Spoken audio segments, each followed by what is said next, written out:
Boom. What's up, everybody, man? Thanks for tuning in to another episode of Expert Mentors Live. This is episode 34. We've got, we've got a great episode set up for you guys. We've got Anthony Lee on with us and just super, super pumped. And if this is your first episode that you're tapping into, Expert Mentors Live was really, born out of really taking advantage of all of the horsepower that we've got inside of Honey Badger Nation, Fast Forward Movement, with the likes of Kyle Whistle, Daniel Beer, Jay Kinder, Michael Reese. And, today's no different. And I think as you go through and listen to Anthony's story and what he's going to share with you guys, you'll truly understand that he's definitely an expert mentor as well. So, Anthony, man, thank you for taking the time and jumping on and sharing some of your knowledge with everybody today. Hey, man, it's great to be here. First of all, thank you. I'm very gracious for being on here. I love it. When you asked me, I was like, wow, I get to be on. I watch it. I get to be on. Hey. Yeah. Anthony's just, how long have you been on board with this? Not very long, right? Not long. Maybe going on 2 months this month. Yeah. Wow. Not that long. Not that long. And we've already got to spend time, in Key West. And then, you also made the investment in time and came spend some time with us in Frisco at boot camp a couple weeks ago. Yeah. So yeah, it's definitely been fun, man. I've enjoyed getting to get to know you a little bit, and I'm super excited for you to kind of share with everybody. I'll let you kind of, we shared some information about your story with the post in the Facebook group, but kind of dive in and share a little bit about yourself and your story, which I know will tie right into what you're wanting to give back to the group today. Yeah, real easy. So, I retired from the military after 22 years, about 6 years ago now. It's been a while. It's been a while. So, started out, went to Desert Storm. If people on here can remember back then, depending on how old you are, went straight out of high school, went to Desert Storm, came back out of Desert Storm as a young enlisted man, and a chief master sergeant in the highest enlisted rank said, "Hey, go to college. Your retirement will be way more as an O3E instead of E9." So I went to college, got accepted to a commissioning program. I got to hit all the other major wars in between. 2005, got back. I was asked to go up to the Pentagon and spend some time up there on staff, being a general's aide and things like that. So I did that. Deployed one more time as a foreign military sales officer in 2011. Over to Iraq, working for the State Department. So I sold all the M1A1 tanks and F-16s and munitions to them. So I guess that was my sales bug.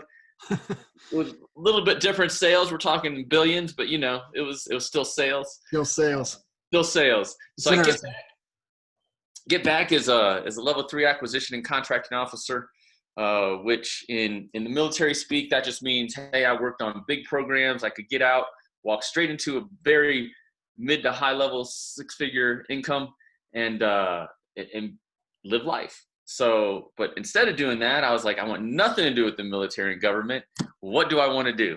And I loved real estate. So I've been doing real estate investment my whole life on the investment side. So I was like, well, let's just do this. So I sat there and I did my course online on the couch while I was on leave for the terminal leave for 30 days.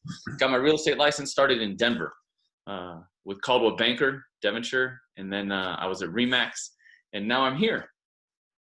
So, I bring a lot of experience, not only from the military and how I plan and how I've gone about everything that I'm doing with agent attraction. It's been very strategic and planned out thus far for 60 some days. So, Yeah. I love it. And, we left a lot of holes in the story, even kind of what we shared. And one thing that you just hit on that I want you to kind of unpack that, even with us sitting in Frisco really was just astonishing to me. And for Kinder and I getting into the business and cutting our teeth, military market, right? So we're in Lawton. You're familiar with Lawton. You've been through Fort Sill. So just share with everybody. You said real estate investor, and I think this is really important for everybody tuning in. And if you are in a military market, this is something that you can just bring tremendous value to your clients, and also a program that you can offer, and it can tie right in with agent attraction. There's a lot of value with kind of what you learned and taught yourself and really took advantage of while you were in the service? Yeah. So it was amazing when I talked to you about it, because, I've told a few people about it, and they've known, but until we talked, I never thought about it as a way to help, add value, not only to your clients that you're working with, but also under agent attraction. So as I went through my military career, whether you know it or not, we get what's called basic housing allowance. So that housing allowance is a certain portion of income for depending on what zip code you're in. So let's say it's $2,800 for Lawton, Oklahoma, which is probably not that high, but let's just say it is. Yep.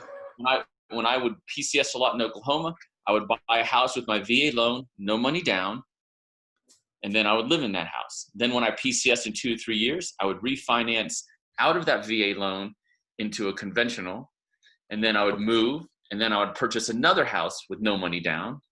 And as I got smarter, I started saying, well, why don't I buy a duplex or a fourplex and live in that and rent the other sides? And then, so I continued to do that for 22 years. And my wife continued to do that 22 years. Because remember, we had 2 VA loans. We could buy 2 houses per station. Yep. Where we were at for 20 years. If you think of the amount of real estate that I have in my portfolio now because of that. So not only do that, so when I tell people about this, I say, hey, here's how you create wealth. Let's learn how to create a portfolio. Not only do your TSP and your 401k while you're in and invest in that side of it, let's create a portfolio of real estate. And I've done that. I've helped, a handful of people through the years start to do that throughout real estate. And then even when I was in, I would tell people how to do it. So when you talk to when you're trying to attract agents or trying to talk to your military clients, say, hey, here's a way to do this. Let me tell you about how we could start your portfolio, get you a rental income. Because at the end of 20 years, if you think about it, how I've structured it, almost all of those houses now after 27 years are paid off. Almost every single one paid off, done.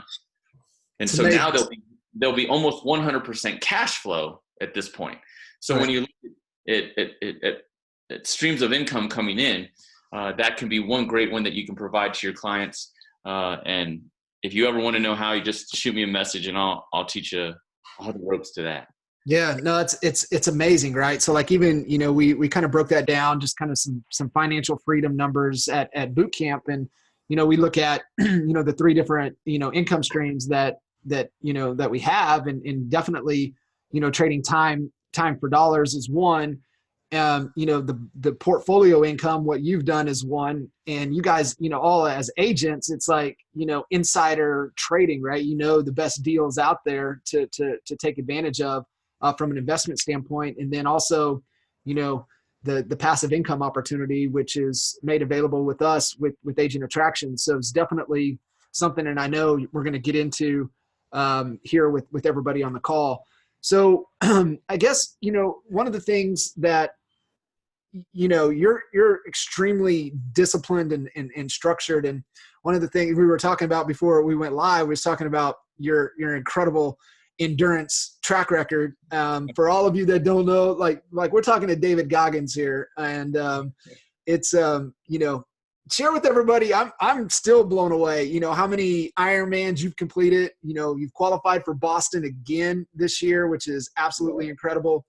Share with everybody that kind of that discipline and really, how that's helped you in your life. Yeah. So it starts out, really at a young age. So when I was 16 in Ohio, I'm the same age as Lance Armstrong. I actually raced against Lance and Iron Kids That's crazy. Back in the 80s. So it's funny. So real quick story. My mom, because your mothers keep everything, especially from back in the 80s, there's a little news clip of that triathlon, and he came and won it that year. And I got 17th, 18th, I'm a stupid kid. I don't know. And I don't know who Lance Armstrong is at that point. I was like, he was really way better than all of us. So once he started winning the Tour de France, I was like, hey mom, you remember that kid that beat me? She was like, oh yeah, let me pull it up. So she pulls up the scrapbook. It's like, he won the Tour de France. She's like, what's that? And so point is, from early on in childhood, I had that discipline. I would get up and run before school, after school.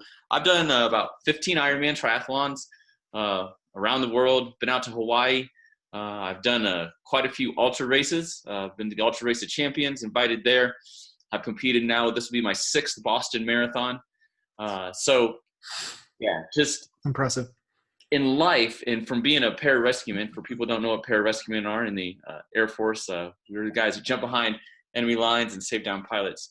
From that day, that I did indoc, and from early on, it was instilled in us to never quit, no matter what. So it doesn't matter if I'm going to be first or last in a race, I'm just never going to stop.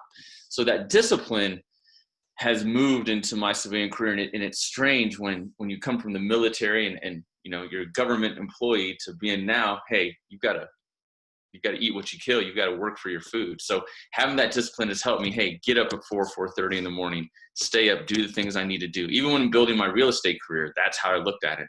The things I had to do, I treated it as a job. It was a 10 to 12 hour a day job, Yeah. So just like I am today. And it's harder now that I'm doing this and trying to do well in this. I'm finding the balance between being an elite age group athlete to just, being a regular athlete. Is that transition in my mind has been a little bit harder to take. But then I look at what I'm doing now with EXP, with all you guys, is a new challenge. So I'm going headstrong into that and taking the same focus into that challenge. And That's that's awesome, man. And one thing that I want to make sure that everybody picked up on what you said is that, being disciplined in your career. I mean, obviously it started before you got into the services, was to, the discipline. But when you got into real estate, you treated it like a job. And man, that's the number one thing. And I think you and I might even have talked about this. I know I've had this conversation in the last couple of weeks quite often, is because a lot of people are trying to grow their team and they're like, hey, from a team perspective, is this person going to work out? And I'm like, are they going to treat it like a job? Are they going to be set structure, certain things at a certain time? Are they willing to commit to that? And if they're not willing to commit to that, then no, it won't work.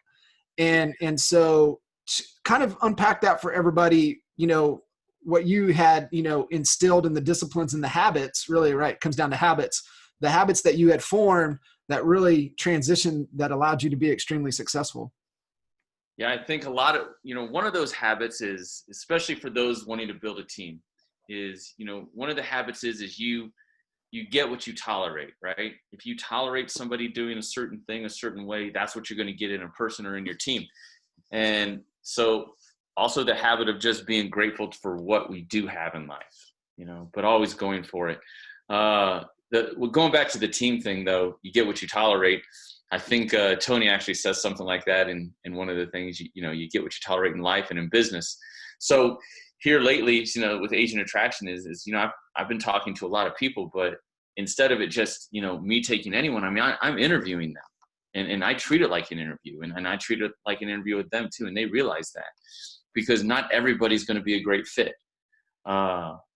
Whether they're on my team directly here in the Springs or whether they're representing me in Florida, whether they're representing me at Nellis, I've structured, and we're going to get into the structure and strategic of this business. I've created this as a business. So, when I look at the people I want, I just don't want massive amounts of people under me. I want the right people. Right. So I want the right people that are going to grow and they're going to take it in the right direction. And that means they have to align with my core values. They need to align with my vision. And they need to have fun,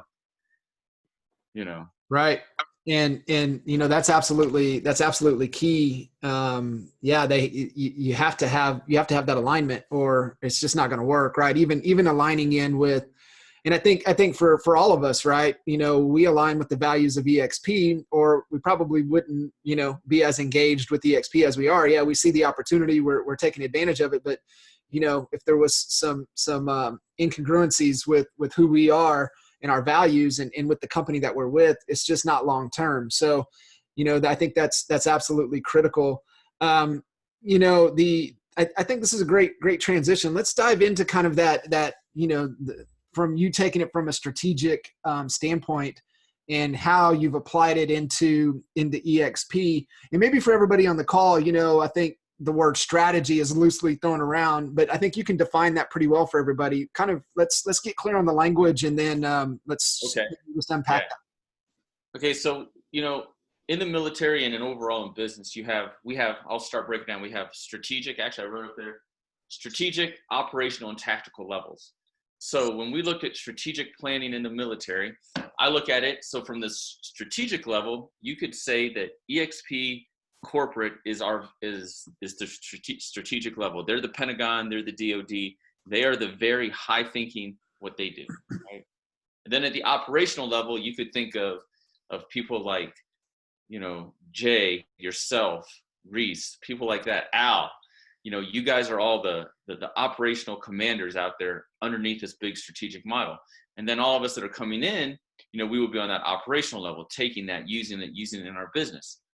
Now, when I looked at that, I was like, okay, that's how that is structured, but it's kind of a little shift, because if you're going to build a whole business around this, and even with building teams, you need to think of it as and you've said it before, a business within a business. Right. So then, not only that, so let's say if I'm operating at that operational level or tactical level, I then need to have my own levels under that: strategic, operational, and tactical. And that's how I've, kind of incorporated. I brought in people that are on my executive team that are on that operational level, and they're helping me drop down, right, and actually get onto that tactical level and implement the things that we want to do as a business unit. Right. So does that all make sense? Yeah, I mean, it absolutely does, right? The way you broke it down, but at what you have to take control of is that if you're really serious about building the organization under yourself, you have to become that corporate level, right? You have to become the Pentagon, and then you have to align your commanders up underneath there, that are really going to take it on the operational level, and then help them get the tactical runners. So it just it carries down. And so on the strategy side of thing, when you look at my business plan for this next year and how we're going about things, it's very strategic. And then I do have the operational and tactical, and it's not saying me with us being only a 5-man shop right now, I'm still out there in that I have to go down to that tactical level. So technically I'm out there executing the plan just like I have people doing it. And I've tried, with everybody I'm sponsoring and bringing on, I'm talking to them, I'm helping them with their business plans. And, I heard it said when I came on, it's going to go deeper, faster, deeper than you can wide. And that's so true. Yeah. Being very strategic, but having that strategic level underneath EXP and underneath Jay and Mike, I think is key, because you have to be able to give that value to somebody if you're going to be their sponsor. Yeah, absolutely. Right. And I think that's key to understand, is that, don't allow yourself to get like, man, what value do I bring? It's like, well, I'm aligned with these guys. I get to bring that value with me, and definitely leverage it, and leverage us, leverage Jay. He says it all the time. It's like, my calendar's available. If I've got time, I'll talk to anybody. He said, but what's funny is nobody takes advantage of it except for a very, very few. Oh, I take advantage of it. Yeah, but you're one of the few, right? You're one of the few. So not only that, but I use your name in vain. I use the NAEA in vain. And I'll tell you what, it's, the NAEA, just for instance, I attended boot camp. I brought one agent with me. He saw some pictures and stuff online of that. He's actually, and I invited him to this. I don't know if he's on, but he's from Canada. Yeah. And he's a replay or not, but he's interested in coming to the boot camp. Right. In February. Right? Because there's value in that boot camp. There's extreme value in that boot camp. Yeah. Every time we do them, we iterate just a little bit and make them better a little bit every time. And Jay got so excited this time. And what forced him to really dive in is that usually we have him and Stace up there. And Stace was the gentleman that we replaced Jay with in Lawton, who actually we sold the business to, him and Reedy as business partner. And so Stace wasn't able to make it this time. So it forced Jay to go all in, all by himself. He said, man, it was the greatest boot camp I've ever had. And he's so energized. We actually were only going to do 3 boot camps next year. We actually added a 4th. We're going to do 4. We're going to do 1 a quarter. And we're super excited. And they just keep getting better and better and better. And I'm excited to see them continue to grow. I think we had kind of tried to keep them around 50, but we talked on Monday and we're going to we want them to grow. We want to be a little bit bigger, a little bit more energy. And so we're super excited. So let's clear now. Let's dive in and what does I love the hierarchy of it, if you will, and getting clear on the different levels for everybody. But what's a good strategy versus a bad strategy? man, a good strategy versus a bad strategy. A bad strategy is one that you just don't do, right? So to me, a strategy, you can come up with the best strategy, but if you don't execute it, you're not going to know whether it's good or not.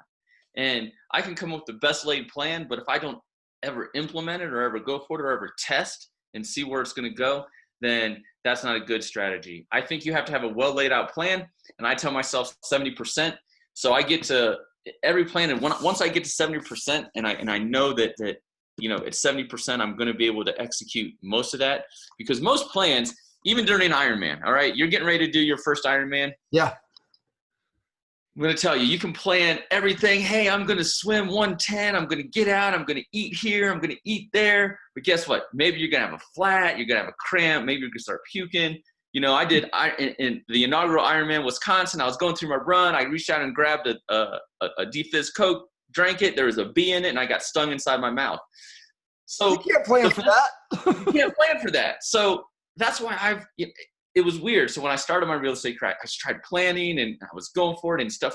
I'd always be zigging and zagging. So I get to 70% and I execute, but I execute it with extreme prejudice. And when I say that, just like being operational in the military, I just do it. And I make no apologies for it. I just go and I execute it. Now, if I have to move a little bit left or right, I do, because I want to get to the final goal. But I do have to move sometimes. And I think everybody does. If the plan goes right as you planned it, then you didn't either shoot high enough or the target was way too small. So, the best strategy I've seen is one that also helps other people. So if you get out there and you truly, truly want to help other people will help you succeed. So, it was funny. So 4 nights ago, we were sitting there, my wife and I were talking. So my wife, she retired from the military a year and a half ago. Also, she was an enlisted person. She was a nurse, and then she went to medical school. So she's on the medical side, right? She's a provider. She knows that. She loves to take care of people, and she's one of the nicest, sincerest persons you'll meet. But she's really huge on people planning for retirement, saving money, and all that kind of stuff. So we were sitting there 3 nights ago talking, and I was going over trying to discuss agent attraction with her, but she's like, whatever, have fun. But I was talking, she's like, what about the guy on the bus stop? So there's a guy that has here, and I know him, he was at Remax with me.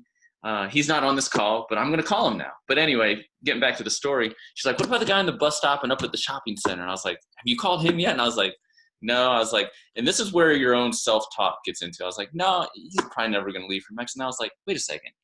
What am I doing? Why am I not calling? She's like, my wife even said, she was like, as far as retirement goes and things for agents, you guys have the best thing out there. You have a retirement. You have a plan. You have a good product. Why don't you want to call him? And I was like, you're right. Why don't I want to call him? Why, Yeah, he's been at Remax for 16 years, but why am I not calling him? So it's funny. I kind of had an epiphany because it was my own self-talk, knowing him for as long as I've known him. I'm like, oh, he's never going to leave Remax. But I don't know that because I haven't talked. I didn't call him. I haven't had lunch with him yet. So when you really, truly, and as I do, if you really want to truly help someone, they're going to listen to the opportunity, right? But if you have that in your heart and that's how you personify yourself and make your plan, I think you'll truly be successful.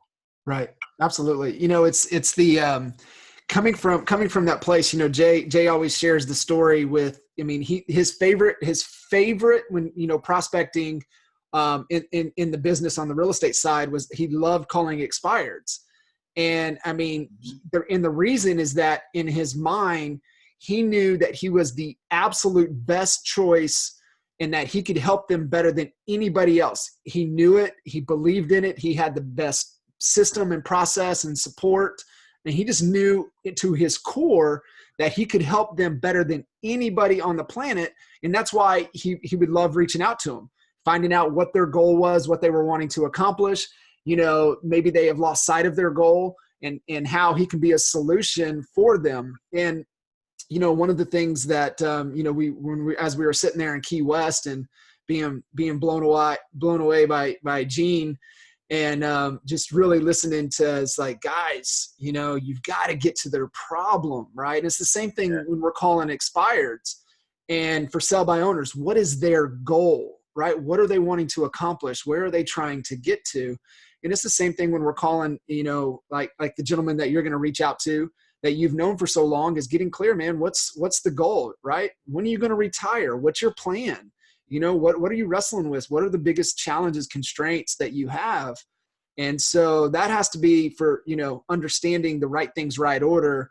It can't be just beating them over the head with EXP. You've really got to get in from a caring standpoint to understand what it is that they're wanting to accomplish. What goals are they wrestling with? And knowing to your core that you have the solution to help anybody out there. Exactly. And, I truly believe in teams too. And, when you get out there and you talk to these people, if you're creating that team around you, just like you have in the Honey Badger group and all that, you're going to do well. You say it all the time, rising tides raise all ships. We do, Yeah. as long as we're all together in it. And when you talk to them about that too, I think that's some of the attraction, is when you're like, hey, I'm here to partner with you, not be against you in anything. I'm here to help you. Right. And you can use that language too, right? Partner, because this is really the model that allows you to execute on that and really align and partner with them and helping them, accomplish what they're wanting to accomplish. Yeah. So talk a little bit about that. The importance of attracting the right people around you and building the right team. I know we had kind of teased a little bit with that. Kind of share on that, why that's absolutely critical. So I'll give you a story from the military. We're out on the reason we operate on small teams in the special operations community is because, we want that gunner, we want that point man, we want everybody to be on track. And if one person's off on that whole team, if the person on point is off, if we don't trust him, if we don't know that he has my back when I go through that door, or we just don't know that he understands how to clear a room, that affects the whole operation, right? It affects everything from infill to exfil to actually executing on ground. If we don't trust and know that person, that he's able to do, his assigned duties, then we can't function together as a unit. So when I look at what we're doing now, if I'm not partnering with the right people, we're not partnering with the right people that have, they don't have the same vision and they don't want to accomplish the same things we do, then they'll be a anchor, or they're not gonna, they're gonna actually take away from what we're trying to do. It's surrounding yourself with the right team is going to get you further than surrounding yourself with more of the wrong people. And I think it goes back to, the show me the 5 people will show you, your trajectory. But I think it goes further than that, in meaning that if you really want to grow your agent attraction in your team, get the right people. Someone may sound good, but when you really look at their past or what they've done, they may not fit directly into what you want to do. Not saying that they aren't a good fit for EXP or whatever, but maybe you just say, hey, maybe you should go talk to so-and-so and help them mentor you. Yeah. Yeah, it's great. It's absolutely critical to having the right people around you to help you to grow that, to lean on, to help support. And, it's like, man, I've got a tough question. You really align well with them. Would you mind, reaching out and having a conversation? And, they can definitely help everybody row and move in the same direction is absolutely key. Yeah, because I know, and you got to know your own strengths and weaknesses too. So, I've done a lot of stuff to where I know what my strengths and weaknesses are. One of my weaknesses is HR stuff, just paperwork, HR stuff. So, one of the guys that's on my executive leadership team, he's a retired lieutenant colonel. He's an SPHR, so he's that senior professional human resources designation. And, like I said, I'm looking at this as a business. So he's taken on the whole human resources side for me. I know EXP has their onboarding, but he's actually taking it on. And Kevin and I are kind of working together to actually kind of how Brett Gove did it too. We're bringing on people that can actually help streamline that onboarding process, right? So surround yourself with the right people. I know that I'm not as strong at that. He is, and he has the personality to want to do that. So he's come on to do that. That's awesome, man. That's a great example for everybody. Let's give everybody kind of a good starting point if they're kind of struggling to where to start with their agent attraction efforts. Kind of if you had to give them, hey, right things, right order, what would that recipe be? So I'd say right things, right order is first you need to look inside and know your why. Why are you doing this? Why are you trying to attract agents? Know your own why. once you know your own why, start spreading from there. And then once you figure it out, you can, let's say for 2019, let's just do a 2019 example. Yep. Figure out your own why. And then I want you to, then you write down where you want to be at in 2019. And it doesn't have to be a number of money too. It could be in your relationships and your personal, it's freedom, whatever you want it to be. And then back your year out to that and make that correspond with your why. Once you know that, but a good way to start, let's just say starting an agent attraction. Let's say you're stuck, you're not doing it. Well, I'm sure you're probably on LinkedIn. I'm sure you're on Facebook, but has anyone, have you asked your friends? I've asked friends, and I have people sitting there waiting for me to contact. Every friend that I have on Facebook, I said, hey, this is what I'm getting ready to start doing. Do you know 2 or 3 good real estate agents I could talk to? Because everybody knows a couple, right? So I've asked them. That's something you could do right now to spark, hey, the conversation.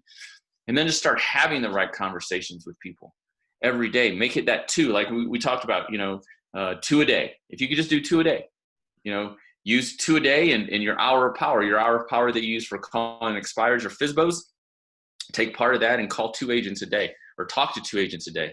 LinkedIn is powerful. I'm telling you, you can tell a lot from LinkedIn. I know it's a B2B thing, but you can get on there and you find out who have seconds. You get in there, you connect, you see what they're going on, you shoot them a message. People on LinkedIn are business people, and they're more likely to open to have a conversation with you if you can show them the value of how you're going to add to their business or life. Yep. So those are 2 very quick strategies that I'm still working on, mind you, because it takes a lot of time to go through thousands of people. It does. So I can share kind of some real quick lessons learned. I think that'll tie right to this, right? And the two a day principle was Gene shared that with us. That was the first kind of aha for a lot of us, especially sitting in the room with him at Key West. And so what I found, and I was telling Jay this, and this was just after the first week, right? So we were riding to the OU Texas game when we took down those Longhorns, and so I was like, bro, you can't do more than 2 a day when you have other full-time obligations. And said, let me tell you why. So like for me right now, I've one-on-one coaching, consumes a lot of time, making sure that their questions are answered. So there's constantly always conversations going. How that applies to you as agents, you guys have clients. You're constantly have conversations going on, buyers and sellers, investors, other agents, you're working deals, you've got conversations going. And I said, now when you start 2 new conversations every day and you do 10 a week, it just compounds. And I told him on Saturday, we were driving to the game. I was like, bro, I've got 18 conversations going right now. I'm having a hard time keeping straight with what's what. And he started laughing. And then I said, well, that's why it's not sustainable, right? It's a core value of EXP, doing the activities that are sustainable to where you can do it over a long period of time. And I mean, you get it. I understand that from just the training aspect. You've done it your whole life. You've got to do things that continue to push you, but they have to be sustainable or it's not gonna work out. And so the 2 a day is a great number. If you think, well, man, I'm just gonna do, I'm gonna do 10 a day. Well, that's not sustainable. It's not gonna last because you have your other obligations. And one of the other things that we preach on, but this is no different. It's like your hour of power, is that if it doesn't make the calendar, it doesn't happen. And I noticed that the days that I don't calendar it, those two conversations don't get started. And it's just, we know that lesson, but it's so important. And it's the same thing here. And be okay with no, and no doesn't always mean no. Those are a couple of the key lessons that we've really learned here over the last 30, 60 days with the agent attraction. And you can touch on this too, is that if you really want to get good at it, you got to study people that have been successful with it, right? In the network marketing space. I know Jay's been sharing Eric Warray's GoPro podcast and really diving in, right? Yeah. So that Eric Worre podcast, so he mentioned it, I think it was 2 weeks ago. He mentioned it. I listened to it that day. I think I'm through most of all of his podcasts. So the first year, the first 6 months to a year is all like 2-3 minute, 6-minute ones. And then he gets into more in-depth interviews, listening to that and then watching his channel on different techniques has really, on the agent attraction side, opened up the language. Because you got to realize, us as agents coming over and being recruiters, we're not recruiters. We could sell the shit out of houses, but how do we recruit people? I don't know.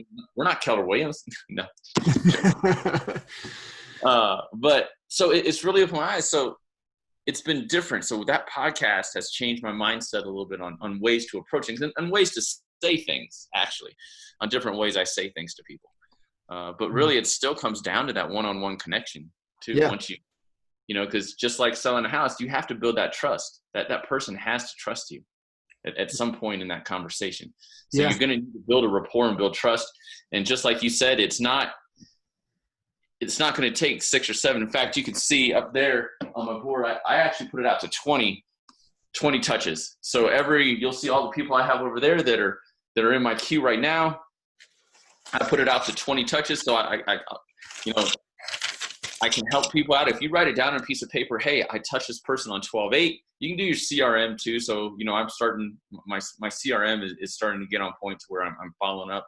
But I want it to be more personal. So I have it up there. So every week I see, okay, I didn't touch this person. I need to send him a text. So I'll just stand there at my board and be like, all right, I need to send him a text. And it's cool to text, hey, just thinking about you. How you doing? Right? Boom. Whatever it is. Or once when we came out with that 2018 or 2019 Glassdoor, hey, did you check it out? We were number 1 on Glassdoor, but it comes down to those touches. And so it came down to, what is it? It was 7. So, 2 steps back, 1 step forward, whatever it is. Like yesterday was a bad day for me. I had 2 people that I thought were, good to come over. Like, oh yeah, definitely. To yesterday and today, they're like, nope, we're definitely not moving right now. But that's fine. And I'm starting to get data because on one of them it was 8 touches. The other one was 12. Right. So it took 8 touches for them to tell me no, and 12 to tell me no. And both of them had conversations with Reese on the phone. So, you just never know.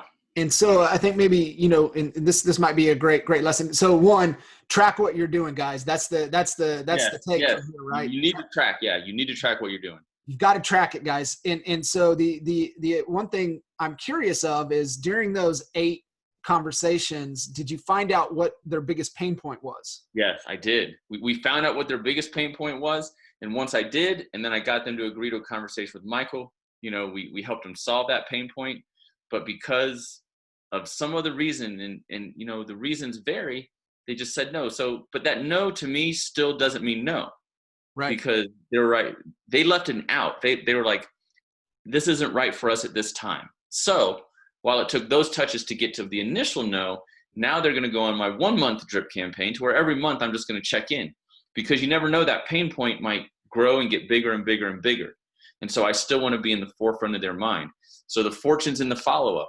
I'm very strategic and tactical with how my follow-up is. I want it to be on point every time. It's just like a waypoint when I'm, trying to take a mountain. Hey, I need to hit this point. That's a touch point. I need to hit this point. So I make sure that I'm doing that in a very strategic manner. Right. And guys, don't struggle with trying to figure out, hey, well, what do I say to them? Well, if you have their pain point, it's just adding value to whatever it is that they're trying to solve. And you can just, anytime you see something like that, then share it with them, right? Hey, I just saw this. I was thinking about you. I wanted to share it with you. Just if you have any other problems, anything else you're working with. Definitely. Exactly. Yeah. No, that's fantastic there. And one of the things that, we're sharing, for those of you that have maybe not caught it, it's Eric Worre, WORE. Yeah, it's a GoPro podcast with Eric Worre. And just substitute, we're not network marketers, but the concepts that they use to reach out and touch people are valuable. And there's one, I don't know who it was. I was talking so Jay and I sat and had a conversation about this one while I was in Texas. There's one podcast out there. He interviews a gentleman that really discussed, when he first got in there, where he tried to get all these people, right? And just tons of people, and it didn't work because people would fall off. People would say no, and they come out. And then once he concentrated on that core 25, and wait, it was 25 at first, now it's 70. So he concentrated on that core and he got 25 people that aligned with his values that he knew would help run down deep. Then he said his business, he went from not making any money to being $1 million a year earner, which Right. is a lot. It's incredible. And so on there, he's interviewing $1 million earners in the network marketing space. And so he gets their story and then he distills down to the principles that they follow, they live by, that have gotten them to be in $1 million dollar a year earners in the network marketing space. And one of the key things that one of the takeaways, and you shared on it just a second ago, was trust. Right, you've got to build that trust. And I was actually having a conversation with a gentleman this morning. We were kind of talking through that, and he had two potential recruits that he was talking to that he's built a tremendous amount of trust with, but they made the jump from where they were at over to a Remax because the other factor that you have to have in there is that people have to have certainty, right?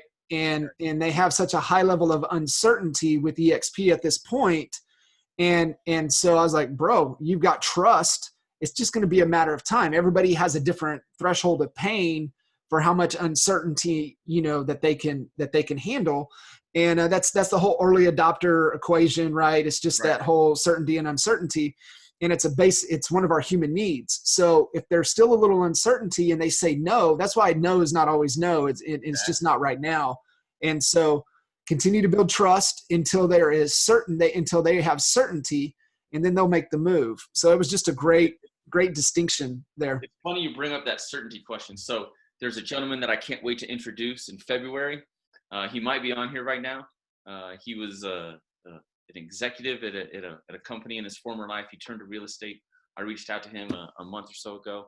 We've been having a great dialogue, and that uncertainty, we got together and he was like, hey, I want to test the waters. Even though he's not an EXP agent, he's very business savvy.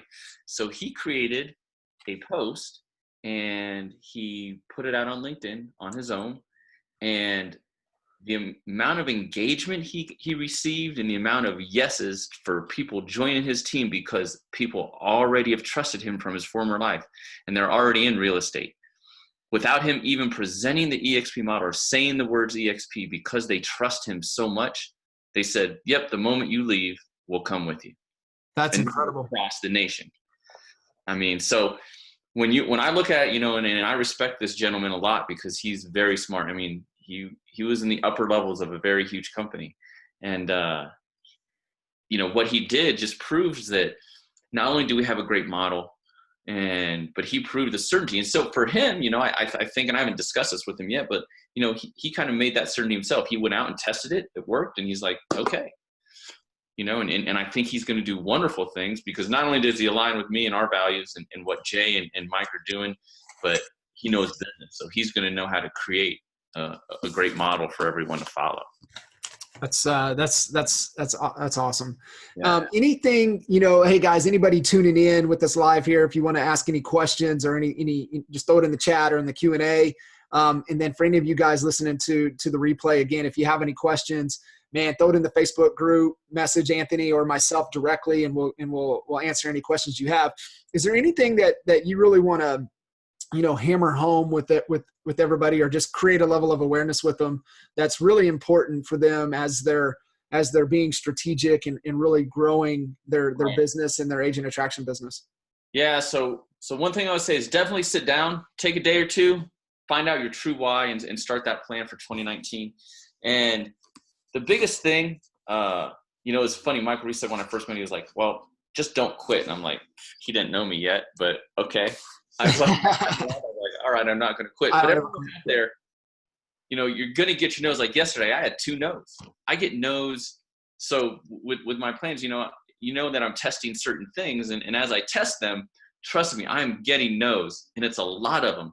But I just keep looking for those 1 or 2 yeses, right? And just the thing is to in life and in general, just never quit. If you never quit, if you keep going, you're going to do well. Whether it's agent attraction, whether it's real estate, you're going to do well if you just don't quit and you keep on it.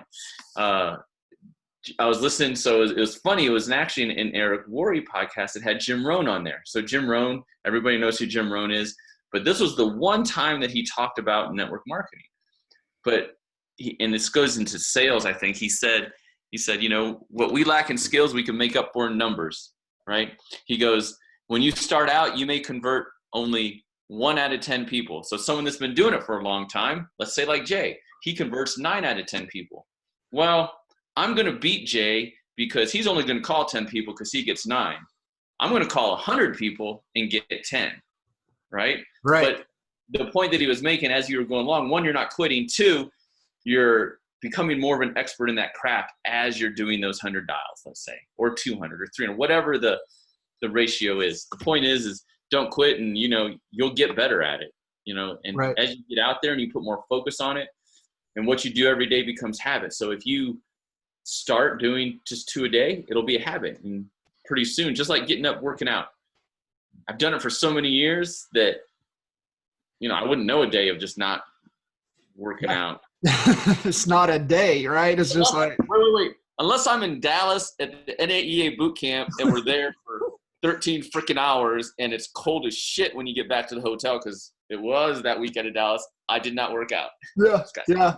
We're always a good excuse not to work out and not to have some bad habits, but we definitely learned a lot while we're in the room. That's for sure.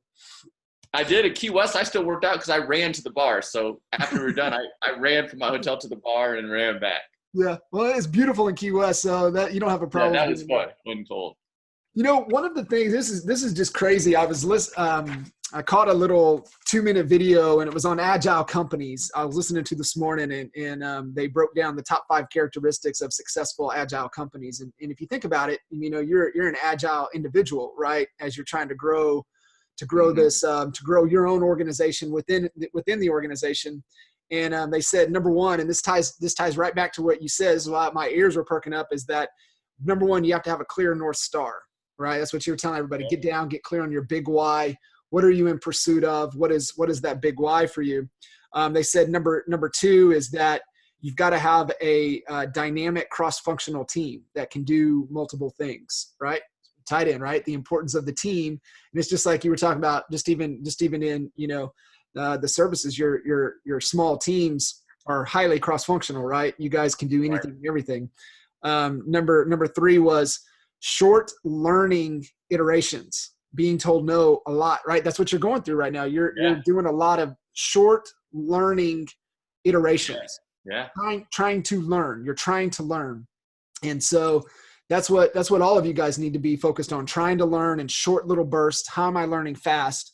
4 was you have to focus on the people and that are within your organization to empower them more, make their roles more broader, and then the things that they're doing is extremely meaningful.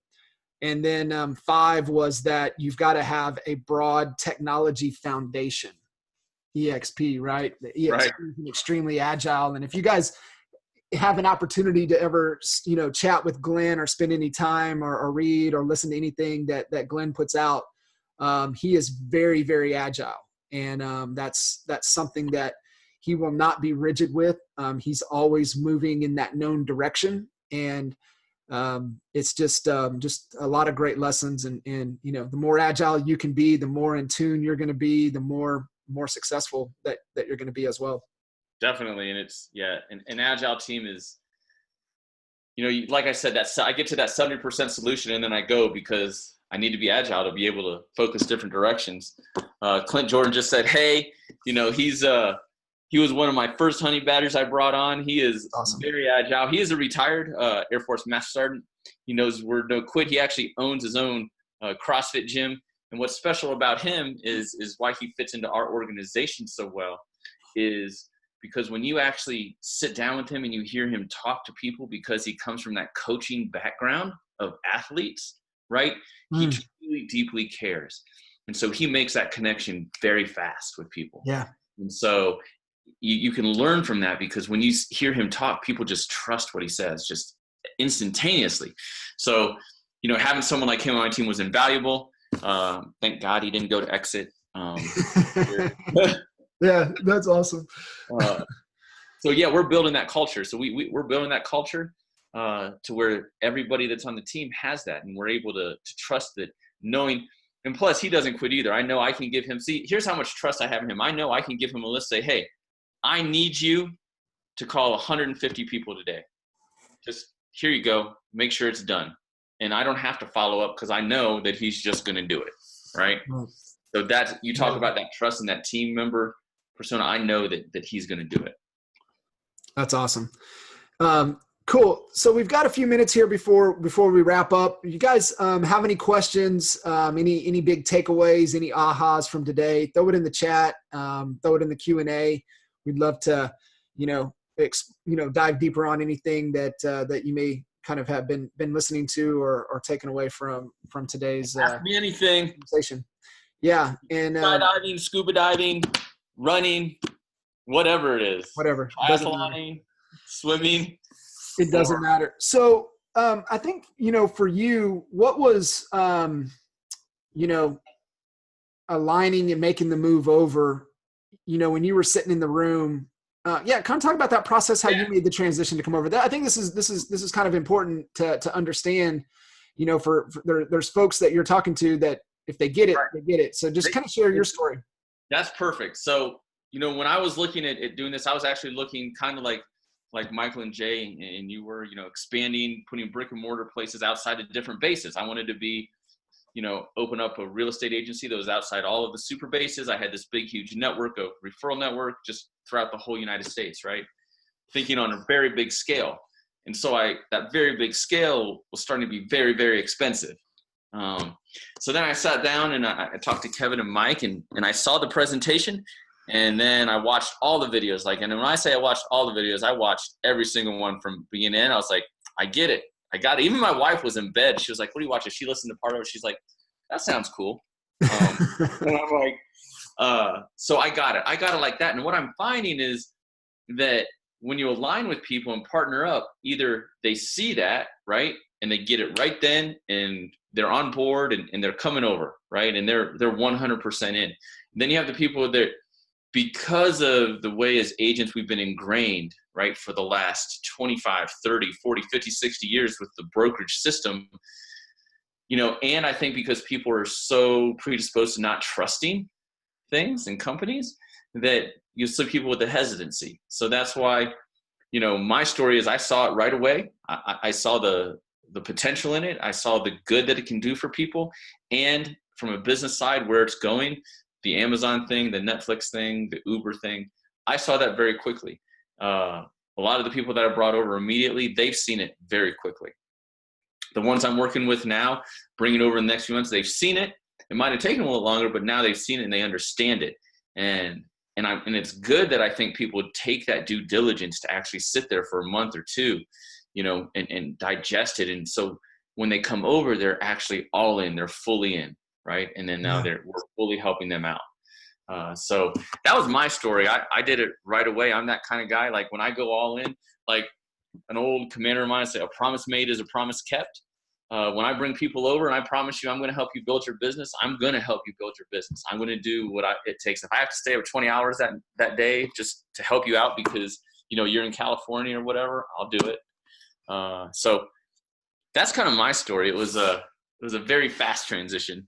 And so now, I mean, in some are different, right? It took us a year, right? We looked at it, we saw it. It took us a year. It wasn't until, Al, had lost his key people before, he really was open to the idea, because he was looking for a solution to solve his problem. And that's part of strategy as well, right? Is, what's the goal? What's the problem? And, that we're trying to solve, and what are all the ways to solve it? And so he was exploring and he found it. And, we ended up traveling with him to Fort Lauderdale to EXPCon 2017. And we set up a meeting, a lunch meeting, and Jay and I, Gaydosh, Al, there was a room full. Brent Gove was in there, and we just happened to be, Jay and I were sitting together, and we just happened to be sitting directly across from Glenn and Jason. And when I heard, I was in, right, because I had done all the, having the opportunity to coach Al. So went through that due diligence, that process with them, and exploring everything. And I was like, man, okay, I'm in, but it wasn't until sitting there and listening to Glenn and share the vision, right? So this goes back to the big why. And Right. I know you've hit on it a couple of times, sharing the story, know that true North Star. And when I heard Glenn share the vision for EXP, I was like, I'm way in, because Exactly. the direction of where he's going, and he, the way he put it that day is like, he said, what we're doing with real estate right now is what books was to Amazon. And so just let that sink in for a little bit and see, think back on, Amazon when they were just books. And so that's the vision that Glenn has for this organization. And I'm like, got it. Right. That was for me. That was the trigger that made me got it. Like for you, it was like, man, I'm going to do all this brick and mortar. This is super heavy. And then like, oh shit, I don't have to have all of that, and I can still do that. Got it. Right. So I think you have to really help everybody get clear on the big picture, what they're wanting to accomplish. You understand pain points, but also their bigger picture. And then it's like, okay, let me talk your language and how this opportunity and what we can do aligns to help you get there faster. Exactly. Well said. I like it. Thanks. Cool. All right, man. Well, we don't have any other questions. If you guys think of anything, throw it in the Facebook group, throw it in there. But man, I really want to take a second and absolutely appreciate you for jumping on. Amazing call and adding value and really being a true expert mentor for everybody today. Well, thank you. And like I said, you guys know where to find me. Facebook, Instagram. You guys mostly have my cell, so call me too. I'll help you out.